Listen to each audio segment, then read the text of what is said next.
كيف تسوي مقلى السمك الحديدي أو التهامي بالطريقة الأصلية الصحيحة؟ بسباس عدني، ماء دافية وأنقع لمدة ساعة، تمر هندي برضه أنقعه بالماء الدافية، بخليه جنب البسباس. وهذا البسباس العدني جاهز، بتخلص من الأطراف وأتخلص من البذور بشكل كامل.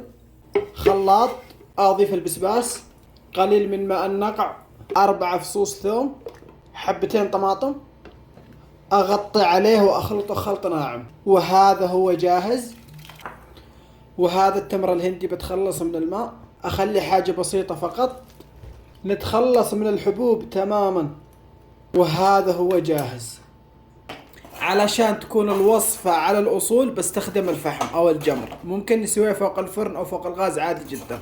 أجيب البسباس العدني وأخليه هنا أقل شيء لمدة 20 دقيقة حتى يطبخ معانا ويتسبك تمام.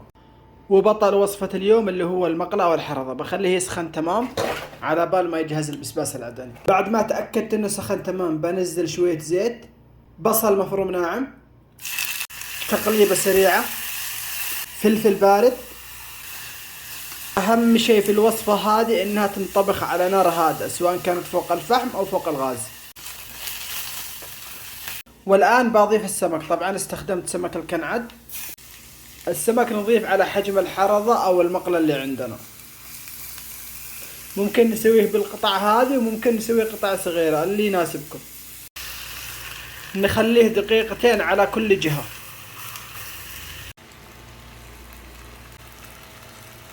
والآن أضيف له من البسباس العدني هذا. طبعا البسباس العدني هذا بارد فلا تخافوا. رشة ملح، تقليبة سريعة بالشكل هذا بحيث انه البسباس ينزل تحت السمك ويتسبك تمام. أضيف له الحمر أو التمر الهندي، نضيف له 3-4 ملاعق، تحريكة خفيفة بالشكل هذا. في المرحلة هذه نخليها أقل شيء لمدة 20 دقيقة حتى يتسبك معنا تمام، بعدين نضيف البهارات وباقي المكون. بعد ما يتسبك معنا تمام أضيف له رشة فلفل أسود، رشة كمون، فلفل حار أو بسباس حسب الرغبة، رشة كزبرة خضراء. الفلفل الأسود والكمون ما نحركها، نخليها بالشكل هذا بحيث إنه وقت تجي تاكل تاخذ قطعة سمك مع شوية بهارات. هذه هي الطريقة الأصلية للمقلى الحديدي. بخليه 5 دقائق ثانية بحيث انه يكون مستوى الإدام او مستوى الصوص اقل من مستوى السمك ويكون خاثر ومتسبك معانا مضبوط.